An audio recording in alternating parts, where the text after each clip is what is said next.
আসসালামু আলাইকুম রহমতুল্লাহি বারাকাতুহু। সম্মানিত দর্শক, সেনাপ্রধান জেনারেল ওয়াকারুজ্জামানের বক্তব্যটি এখন সামাজিক মাধ্যমের যে ভাইরালের ট্র্যাক রেকর্ড রয়েছে, সেই সকল ট্র্যাক রেকর্ড ইতিমধ্যে ভঙ্গ করে ফেলেছে। তার বক্তব্য ভাইরাল হওয়ার পেছনে অনেকগুলো কারণ রয়েছে। এই সময়টিতে বিডিআরের হত্যাকাণ্ড নিয়ে একটা তদন্ত চলছে এবং তদন্ত কমিটির যিনি প্রধান জনাব ফজলুর রহমান, তার ভারত বিরোধিতা এবং তিনি বলা হয়ে থাকে যে ইসলামী মাইন্ডেড একজন জাদ্রেল জেনারেল।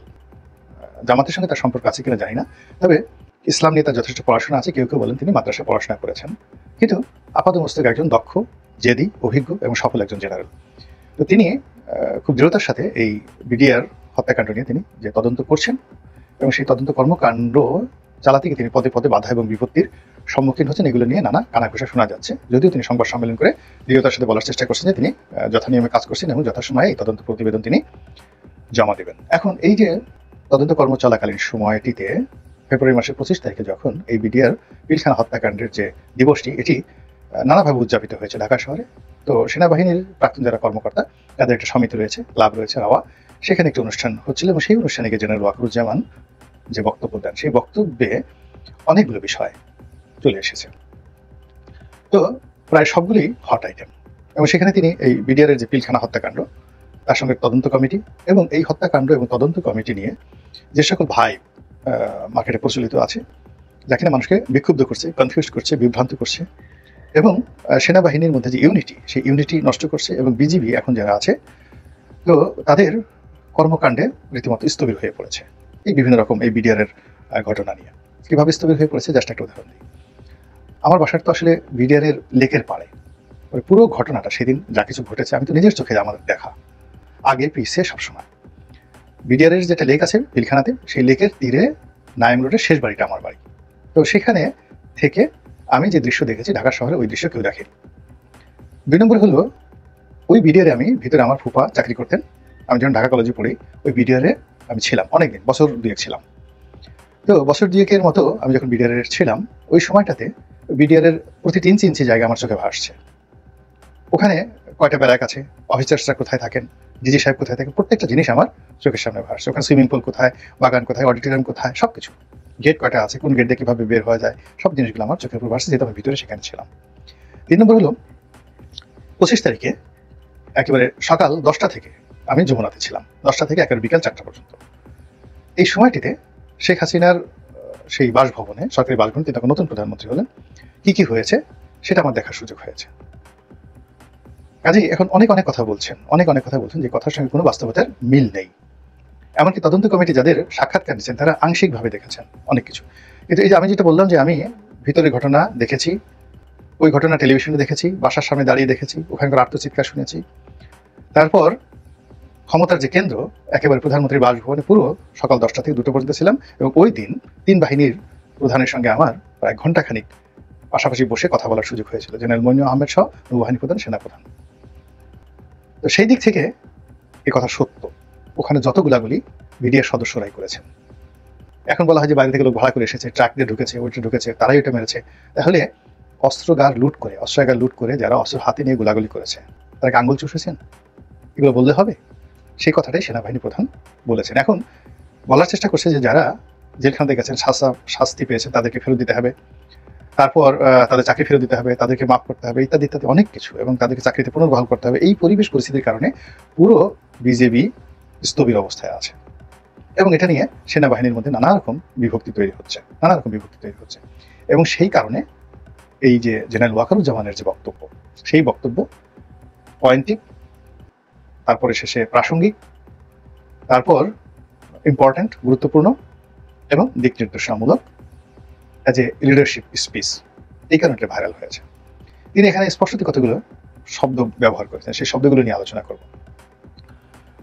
তিনি এই বিডিআরের হত্যাকাণ্ডের সঙ্গে সঙ্গে ডক্টর মোহাম্মদ ইউনূসের মনোভাব, তার কর্মকাণ্ড, তারপর সরকারি কর্মকাণ্ড, রাজনৈতিক দলগুলোর কর্মকাণ্ড, বাইরে যে মব হচ্ছে, আইনশৃঙ্খলার যে অবনতি, পুলিশের সঙ্গে সেনাবাহিনীর যে মনস্তাত্ত্বিক দূরত্ব, টোটাল প্রশাসন ব্যবস্থা যেভাবে ভেঙে পড়েছে, সেই প্রশাসন ব্যবস্থার মধ্যে সব যেখানে ভেঙে পড়েছে, সেখানে সেনাবাহিনীর চেইন অফ কমান্ড ঠিক রাখার জন্য তাকে কি পরিশ্রম করতে হচ্ছে এবং কী রকম বেদনা তাকে মানে তাকে ভোগ করতে হচ্ছে, তা তিনি তার এই বক্তব্যের মাধ্যমে পরতে পরতে ফুটিয়ে তুলেছেন বললেই এটি মানে সামাজিক মাধ্যমের যে সার্চ ইঞ্জিন রয়েছে বা এগুলোকে ম্যাটেরিয়ালাইজ করার জন্য বা এগুলোকে ইভ্যালুয়েট করার জন্য যে সকল এআই টেকনোলজি রয়েছে সেখানে ওনার এই বক্তব্যটি ভাইরাল। এখন ভাইরাল মানে সংখ্যার দিকের কারণে ভাইরাল নয়, সমাজের যত গুরুত্বপূর্ণ জায়গাগুলো রয়েছে, যত জ্ঞানীগুণী ব্যক্তি রয়েছে, তারা এটা দেখছেন, কথা বলছেন, ভিডিও বানাচ্ছেন, আলোচনা করছেন, মূল্যায়ন করছেন, সব মিলিয়ে অ্যাজ এ হোল গত 8-10 বছরে কারো বক্তব্য নিয়ে এইরকম যাকে বলা হয় হই হই রই রই কাণ্ড, তোলপাড়, লঙ্কা কাণ্ড,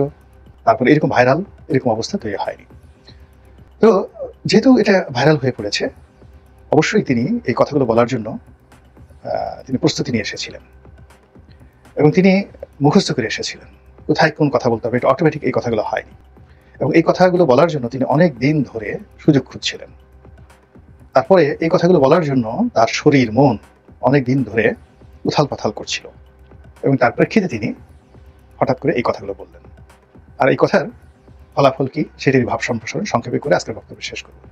আমরা সাধারণত যখন বলি আরে হয়েছে হয়েছে অনেক কিছু হয়ে গেছে, দেখছি, এটিকে ইংরেজিতে প্রকাশ করার জন্য আমরা বলি এনাফ ইজ এনাফ। তো এনাফ ইজ এনাফ, যথেষ্ট হয়েছে আর দরকার নেই। তো এটার এক ধরনের অর্থ, কিন্তু যখন সেনাপ্রধান বলেন এনাফ ইজ বলেননি, এনাফ ইজ এনাফ এবং কোনো ডটও দেননি, দুইবার বলেছেন যথেষ্ট। এর অর্থ তিনি বাক্য শেষ করেননি, ইনফিনিট এটিকে বলা হয় সেন্টেন্স। এবং তার বাক্যের যে পরবর্তী আপনি যদি বলতেন এনাফ ইজ এনাফ, ওখানে কিন্তু শেষ হয়ে যেত বাক্যটি। আর যখন বললেন এনাফ এরপর কিছু একটা বলবেন, ওখানেই বাক্য শেষ হয়ে গেল। এর পরবর্তী বাক্যটা কি এটি নিয়ে আলোচনা হচ্ছে। যথেষ্ট হয়েছে এরপর কি, এই এরপর কি এটা নিয়ে কিন্তু আলোচনা হচ্ছে। এরপর উনি কি করবেন? উনি কি ভয় দেখাচ্ছেন? সামরিক শাসন হবে, ইলেকশন হবে, তিনি আওয়ামী লীগের পক্ষে দালালি করছেন? নানা রকম আলাপ আলোচনা হচ্ছে, কিন্তু ঘটনা যাই হোক না কেন সবকিছু কিন্তু তার পক্ষে যাচ্ছে। যে তাকে নিয়ে আমরা আলোচনা করছি মানে সবকিছুর মধ্যে তার গুরুত্ব আমরা দিচ্ছি। এরপর তিনি যেটি বলেছেন বিডিআরের পিলখানা হত্যাকাণ্ড সম্পর্কে, যেখানে ওই তদন্ত কমিশনের chairman major general Fazlur Rahman সাহেব ছিলেন, তিনি বলেছেন আমি যে বিষয়টি বলছি এখানে কোনো বাট নেই, অর্থাৎ কিন্তু নেই এবং যদি নেই, অর্থাৎ যদি এবং কিন্তু নেই। সেটি হলো এই হত্যাকাণ্ড যারা ঘটিয়েছে তারা তৎকালীন বিডিআরের সদস্য। এখানে কোনো যদিও নেই, কিন্তু নেই। ইফ এবং যাকে বলা হয় তো এই যে বাট, এই দুটো শব্দ এখানে নেই। পারফেক্ট, একদম প্রেজেন্ট পারফেক্ট টেন্স এরাই করেছে, এই কথা উনি বলেছেন। সেকেন্ড থিং হলো এরপর আর আগানোর দরকার নেই, অর্থাৎ এই যে তারা হত্যাকাণ্ড ঘটিয়েছে তারপর তাদের বিচার হয়েছে, তারা সাজাপ্রাপ্ত হয়েছে, দ্যাটস অল। এই জায়গাতে ডট বসিয়ে দেন, ফুল স্টপ বসিয়ে দেন, দাঁড়িয়ে দিয়ে দেন। এর সামনে আর এই বাক্য এগোবে না, এরপর থেকে নতুন ইতিহাস, নতুন ঘটনা তৈরি হবে। এইরকম যে পয়েন্টিভ কথা, এই কথাগুলো ইতিপূর্বে আমাদের বাংলাদেশে কোনো রাজনৈতিক ব্যক্তি, কোনো সেনাপ্রধান, কোনো জেনারেল কেউ বলতে পারেননি, কোনো অরাটার, কোনো বুদ্ধিজীবী বলতে পারেননি। তার এই যে খুব অল্প সময় যে এখানে কোনো যদি নেই কিন্তু নেই, জাস্ট ফুল স্টপ, এখানে একটা ফুল স্টপ বসিয়ে দেন। এই কথার যে গুরুত্ব এবং এই কথার যে ওজন এবং এই কথার যে রিদম এবং এই কথার যে লাউডনেস, আপনি তার পক্ষে বলেন বিপক্ষে বলেন সবকিছু স্পষ্ট।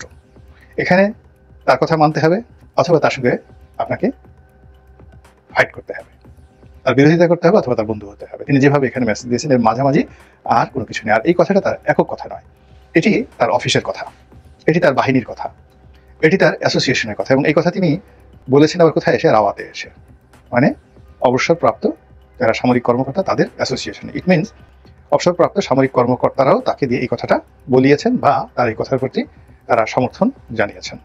এবং ওখানে রাওয়ার প্রেসিডেন্ট ছিলেন কর্নেল হক। কাজেই যে রাজনীতির যে হিসাব নিকাশ বা এই মুহূর্তে যা কিছু চলছে পানি ঘোলা করার জন্য, অনেক নিয়োগ, অনেক বদলি, অনেক কমিশন, অনেক অ্যামেন্ডমেন্ট, এটা ছুঁড়ে ফেলে দেবো, ওটা নেবো, এটা করবো, ওটা করবো, সব মিলিয়ে পানি ঘোলা করার জন্য যা কিছু করা হচ্ছে সেইগুলোর মধ্যে বিডিআরের যে ঘটনা, পিলখানার যে ঘটনা, সেই ঘটনাটাকে প্রিয়াম্বল করে জনাব ওয়াকারুজ্জামান এখানে যদি কিন্তু বন্ধ করতে বললেন এবং এনাফ এনাফ বলে তিনি পরবর্তী বাক্য উজ্জ্ব রাখলেন, আর যতটুকু করেছেন, যে যেখানে যতটুকু করেছেন ওই জায়গাতে স্টপ করতে বললেন। জাস্ট ইটস এ কমান্ড, এটা নির্দেশনা, এটা হুকুম, এটা অর্ডার, ওখানে ফুল স্টপ দিয়ে দেন। তারপর তিনি বলছেন যে আমি সতর্ক করলাম, পরে আবার বলতে পারবেন না যে আমাকে সতর্ক করা হয়নি বা আমাদেরকে বলেননি এই কথা।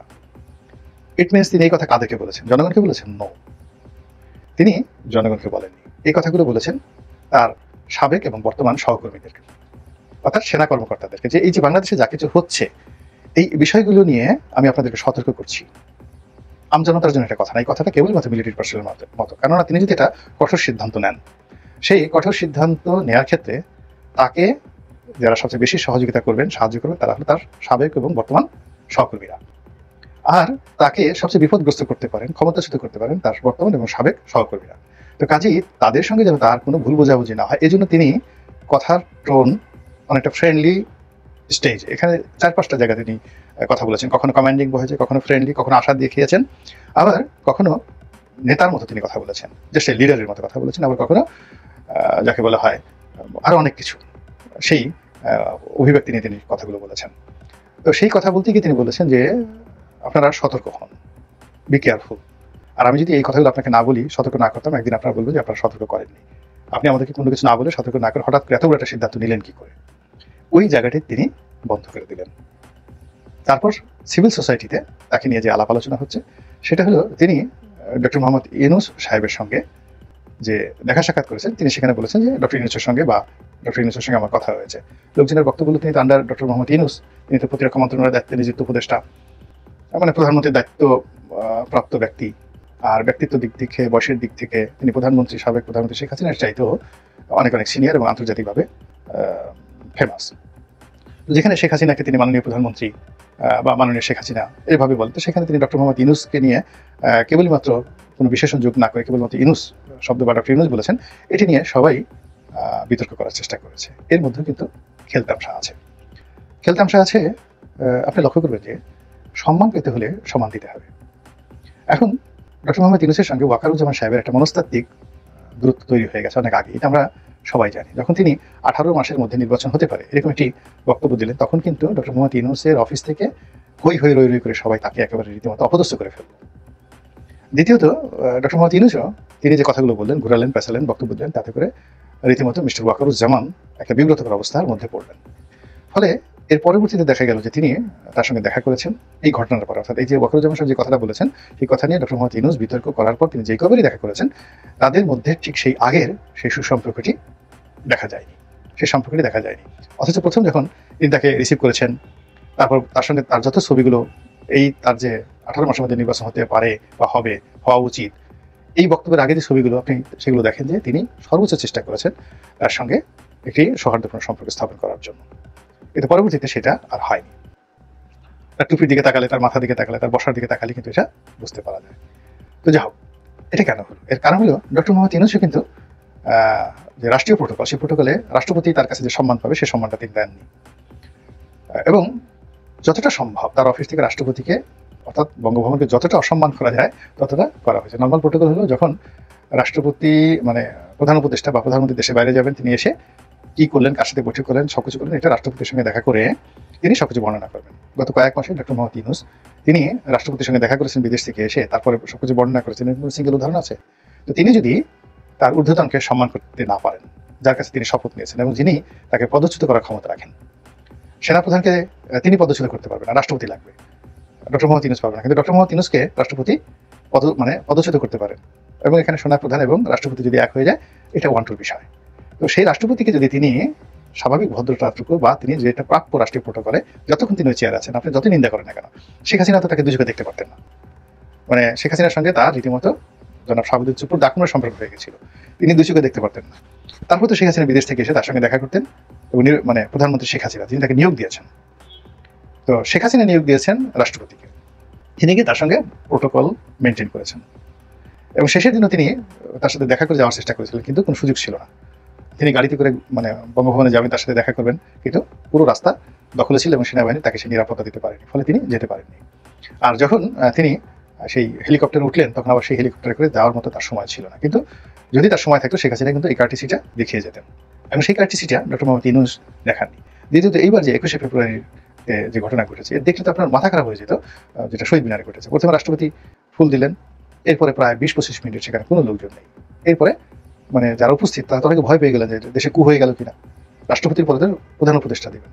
মূল ব্যাপার হলো রাষ্ট্রপতি ফুল দিয়েছেন, তারপর তিনি ওই এলাকা ত্যাগ করেছেন, এরপর ডক্টর মোহাম্মদ ইউনূস সেখানে ঢুকেছেন। আচ্ছা, চুপ্পু সাহেবের সাথে তার তো কোনো মানে শত্রুতা নেই, চুপ্পু সাহেবের সাথে তার কোনো ব্যক্তিগত লেনাদেনা নেই, চুপ্পু সাহেব তার কোনো ক্ষতি করেননি, তার বিরুদ্ধে তিনি যা বলেছেন তাই তো করেছেন, কিন্তু তাকে তিনি কেন এই অপমান করলেন? দ্বিতীয়ত, যখন ডক্টর মোহাম্মদ ইউনূস সেখানে ফুল দিতে গেলেন, আগে রাষ্ট্রপতির যে ফুল দেওয়া ছিল সেই ফুল টুল সব সরাই ফেলা হয়েছে, সেখান থেকে ছুঁড়ে ফেলে দেওয়া হয়েছে সেই ফুল। 21শে ফেব্রুয়ারি ওখানে যারা উপস্থিত ছিলেন তারাই আমাকে বলেছেন, আপনি যদি একজনকে সম্মান না করেন, সঙ্গতি করেন, আপনাকে কেউ সম্মান করবে না। তো এই যে একটা অসম্মানের যে জায়গাটা, এই জায়গাটা মানে আস্তে আস্তে উপর থেকে নিচের দিকে কিন্তু ক্রমশ যাচ্ছে। তো ওই বিষয়গুলো মোটামুটি সেনাপ্রধানের যে ভাষণ, সেই ভাষণে কিন্তু আমরা সেটার একটা ইন্ডিকেশন পেয়ে যাই। তবে যাই হোক না কেন, এই প্রথমবারের মতো জেনারেল ওয়াকারুজ্জামান যে ভাষণটি দিয়েছেন, বক্তব্যটি দিয়েছেন, এই বক্তব্যকে কেন্দ্র করে যা কিছুই হচ্ছে, যত কথাবার্তা হচ্ছে, সবই সেনাবাহিনীর পক্ষে যাচ্ছে, সবই তার পক্ষে যাচ্ছে। এমনকি তাকে যারা অকথ্য ভাষায়, অশ্লীল ভাষায় গালাগাল করছে, অনেকে তাকে মানে আরো মানে খালেদ মোশাররফে পরিণতি ভোগ করতে হবে ইত্যাদি ইত্যাদি কথাবার্তা বলছে, এইগুলো আলটিমেটলি তার পক্ষে যাচ্ছে। কারণ হলো any kinds of advertisement or publication, এটি আপনার পক্ষে হোক বা বিপক্ষে হোক, আলটিমেটলি আপনার পক্ষে চলে যাবে। মহান আল্লাহ আমাদের সবাইকে হেদায়েত দান করুন এবং হেফাজত করুন। আসসালামু আলাইকুম ওয়া রাহমাতুল্লাহি ওয়া বারাকাতুহু।